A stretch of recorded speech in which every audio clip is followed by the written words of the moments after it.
الحمد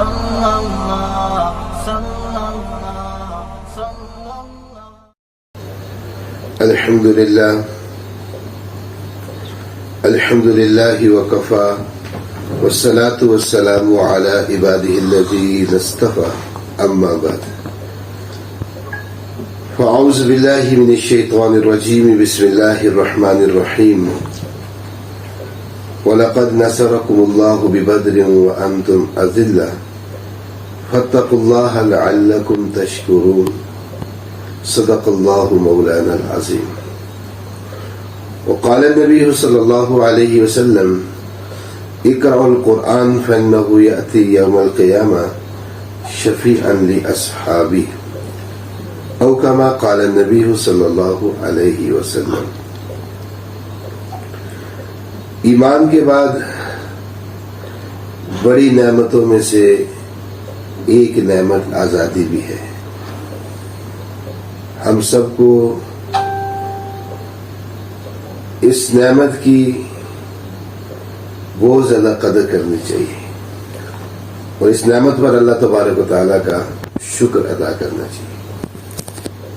یہ اللہ تبارک و تعالیٰ کا حکم بھی ہے کہ جب بھی آپ کو نعمتیں ملیں آپ اللہ تبارک و تعالیٰ کا شکر ادا کریں.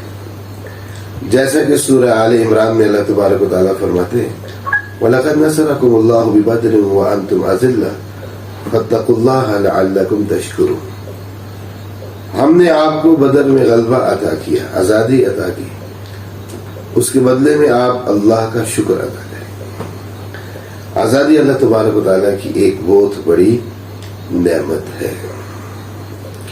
16ویں صدی عیسوی میں انگریز ہندوستان پر بر صغیر پر قابض ہوا. اس سے پہلے تقریباً 1000 سال سے بر صغیر پر مسلمانوں کی حکومت تھی اور بر صغیر میں اسلام تو حضرت عثمان رضی اللہ تعالیٰ عنہ کے زمانے میں ہی پہنچ چکا تھا. انگریز نے 150 سال یہاں تجارت کی اور تجارت کر کے معاشی قوت حاصل کی اور اس دوران انگریز نے مسلمانوں کو آپس میں لڑایا. لسانی، علاقائی اور قومی تعصب پیدا کیا گیا. مسلمانوں میں منافقت پیدا کی. جب مسلمان آپس میں لڑنے لگ گئے تو ان کی قوت کمزور ہو گئی. 150 سال کے بعد انگریز مسلمانوں پر برصغیر پر قابض ہو گیا اور 1757 کے اندر حضرت سراج الدولہ رحم اللہ کو شہید کیا گیا اور انگریز باقاعدہ بنگال پر قابض ہوا. یہ انگریز کی پہلی عسکری جنگ تھی.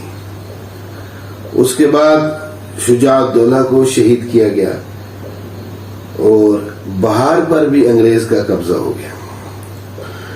میر جعفر جیسے لوگ ننگے ملت، ننگے قوم، ننگے وطن، غدار میر جعفر جیسے لوگ انگریز کا ساتھ دیتے رہے اور 1792 میں میسور کے اندر حضرت سلطان ٹیپو رحم اللہ کو شہید کیا گیا. حضرت سلطان ٹیپو مسلمانوں کی ایک بہت بڑی قوت ہے. اس کے بعد مسلمانوں کی امیدیں ختم ہو گئی. مغلیہ سلطنت تو ویسے بھی کمزور ہو چکی تھی. اورنگزیب کے بعد اور معظم شاہ کے بعد مغلیہ سلطنت ختم ہو چکی تھی. رنگیلے شاہ جیسے بادشاہ پیدا ہو گئے جن کی ساری راتیں شراب پینے میں گزرتی تھی. انگریز نے میسور پر قبضہ کرنے کے بعد حضرت ٹیپو سلطان رحم اللہ کو شہید کرنے کے بعد انگریز کا قبضہ بڑھتا رہا یہاں تک کہ انگریز دہلی پر بھی قابض ہو گیا.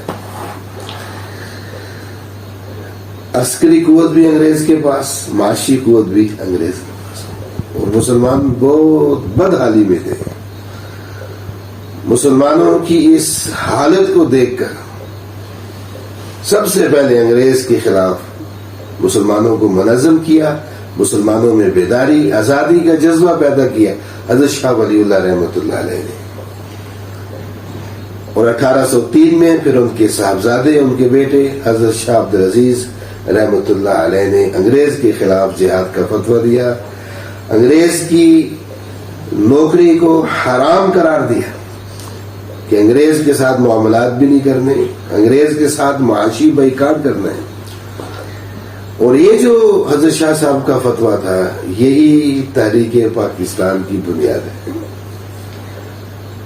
اسی فتوے کے بعد حضرت سید احمد شہید رحمۃ اللہ علیہ اپنے لشکر کے ساتھ چلتے ہیں اور سرحد حضرت کا مرکز ہے، سرحد میں حضرت جہاد شروع فرماتے ہیں، اور اصل جو آپ کا مقصد تھا وہ پنجاب کے سکھ کو جو نا وہ مغلوب کرنا تھا۔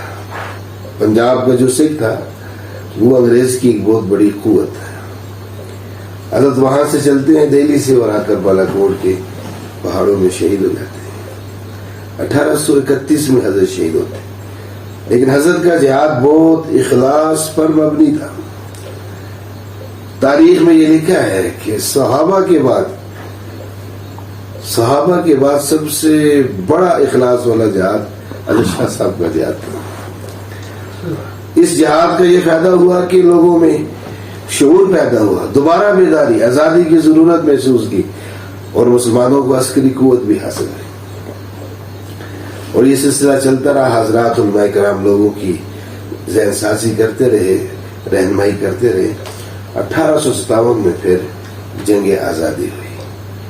اس سے پہلے حضرت حاجی امداد اللہ مہاجر مکی رحمۃ اللہ علیہ، یہ ہمارے اکابر حضرات علماء کرام کی علم کی سند بر صغیر میں حضرت شاہ ولی اللہ رحمۃ اللہ علیہ، اور جو سلاسل اربع ہے، سلسلہ قادریہ، نقشبندیہ، سہروردیہ، چشتیہ، ان سلاسل کی سند حضرت حاجی امداد اللہ مہاجر مکی رحمۃ اللہ علیہ۔ حاجی صاحب نے حضرات اکابرین سے جہاد کی بیعت لی، حضرت گنگوئی رحمۃ اللہ علیہ، حضرت نانوتوی رحمۃ اللہ علیہ، حضرت حافظ زامند رحمۃ اللہ علیہ، اور لشکر کا امیر سپہ سالار حضرت نانوتوی رحمۃ اللہ علیہ مقرر۔ اب جنگ آزادی ہوئی، پھر شاملی کا میدان ہے جہاں انگریز کو بہت بڑا نقصان ہوا، لیکن پھر بھی مسلمانوں کو شکست کا سامنا ہوا۔ حضرت حافظ زامند شہید رحمۃ اللہ علیہ اسی مارکے میں شہید ہوئے، اور حضرت گنگوئی رحمۃ اللہ علیہ گرفتار ہوئے، اور حضرت نانوتوی رحمۃ اللہ علیہ روپوش ہو گئی۔ لیکن تحریک تو چلتی رہی، مسلمانوں میں بیداری ہوتی رہی، حضرات علماء کرام مسلمانوں میں شعور پیدا کرتے تھے۔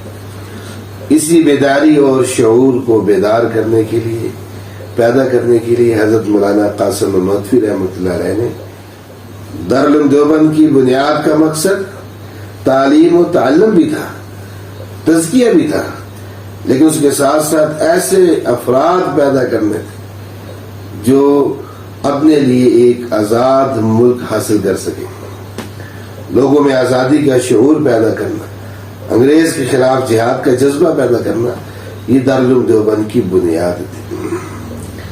دارالعلوم دیوبند یا دیوبند ایک تحریک کا نام ہے، اور یہ سلسلہ چلتا رہا،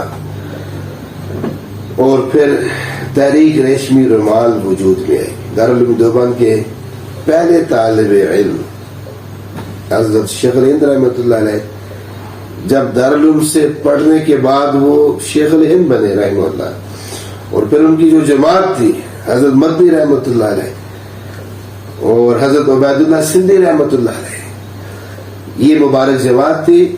تحریک ریشمی رومال وجود میں آئی۔ انگریز بھی پریشان تھا کہ ایک مدرسے کی چٹائی پر بیٹھنے والے مولوی صاحب نے اتنی بڑی تحریک کیسے چلائی، کہ وہ تحریک فرانس تک بھی پہنچی، ترکی تک بھی پہنچی، افغانستان تک بھی پہنچی، اندلس تک پہنچی، برما تک پہنچی، حجاز تک پہنچی۔ حضرت عبید اللہ سندھی رحمۃ اللہ علیہ کابل میں تھے، آپ ترکی کے گورنر سے ملنے کے لیے حجاز تشریف لے گئے، اور وہیں آپ سے بغاوت ہوئی۔ منافقین نے آپ کی تحریک کی خبر انگریز کو دی، اس طرح یہ تحریک ریشمی رومال ناکام ہو گئی۔ جس تحریک کے بارے میں انگریز یہ کہتا ہے اگر یہ تحریک کامیاب ہو جاتی تو صرف بر صغیر سے نہیں پوری دنیا سے ہم ختم ہو جاتے۔ اس تحریک کے بعد انگریز نے حضرات علماء کرام پر بہت زیادہ تشدد کیا جس کو بیان نہیں کیا جا سکتا۔ تحریک ریشمی رومال سے لے کر 1921 تحریک خلافت تک تقریباً 2 لاکھ مسلمان شہید ہوئے بے دردی کے ساتھ، جن میں 82,000 سے زیادہ حضرات علماء کرام تھے۔ دہلی کے اندر ایک ہی دن میں 500 علماء کرام کو شہید کیا گیا۔ جہاں بھی مولوی صاحب مولانا صاحب نظر آتے تھے ان کو گولی مار دی جاتی تھی، اور حضرات علماء کرام کو بہت بے دردی سے شہید کیا گیا۔ خنزیر کی کھالوں میں زندہ بند کر کے دریا میں پھینک دیتے، آگ لگا دیتے، بدنوں پر خنزیر کی چربی مل کر آگ لگا دیتے، اور سڑکوں کے کنارے درختوں پر حضرات علماء کرام کی لاشیں لٹکی ہوتی تھی۔ لیکن حضرات علماء کرام کی مسلمانوں کی یہ قربانیاں بڑھتی رہی، آزادی کا شعور اور زیادہ بیدار ہوتا ہے، اور 1921 میں پھر تحریک خلافت وجود میں آئی۔ حضرت مولانا ابوالکلام آزاد رحمۃ اللہ، حضرت مولانا محمد علی چور رحمۃ اللہ علیہ، حضرت انور شاہ کشمیری رحمۃ اللہ علیہ، اور پھر حضرت تھانوی رحمۃ اللہ علیہ نے مسلم لیگ میں حضرت تھانوی رحمۃ اللہ علیہ شامل ہوئے۔ اس سے پہلے کانگریس بھی تھی، مسلم لیگ بھی تھی، اور 1900 سے پہلے جمعیت علماء ہند وجود میں آ چکی تھی۔ تو کانگریس بھی تھی، مسلم لیگ بھی تھی، لیکن تھانوی رحمۃ اللہ علیہ نے پھر مسلم لیگ میں شمولیت اختیار کی۔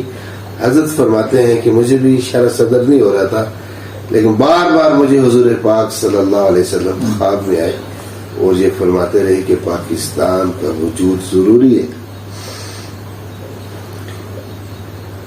ہمارے حضرت شاہ عبد الغنی پھول پوری رحمۃ اللہ علیہ جب انڈیا سے پاکستان آئے تو فرمانے لگے، لوگوں پاکستان کی مٹی سے جنت کی خوشبو آتی ہے، پاکستان کی مٹی سے اسلام کی خوشبو آتی ہے۔